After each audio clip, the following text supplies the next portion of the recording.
জঘন্য হইলে এর মতো একটা মহিলা ধর্ষণ মামলা আমাকে দিতে পারে? 50 বছরের একটা মহিলা আমাকে ধর্ষণ মামলা দিচ্ছে, তাকে কিভাবে ধর্ষণ হয়? তোকে কিভাবে ধর্ষণ হয় সেটা তুই কোর্টে যে প্রমাণ করিস। করি, সমস্যা নাই। আমি কিছু বলছি না, আমি বলছি তুই তোমার বাসায় যাও।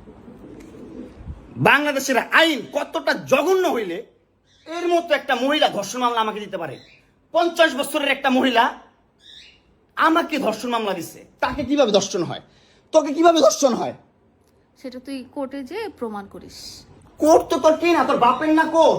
তোর বাপ আর্মিতে, তোর ভাই আর্মিতে, তোর জামাই আর্মিতে, তোর 2টা জামাই আর্মিতে। তোর তো আইন কি না? আর আমরা তো গরিব মানুষ, আমাদের তো সময় নাই, আমাদের তো এই সমাজে কোনো ছাই নাই। আমরা তো সমাজের ময়লা আবর্জনা, আমরা এই সমাজে।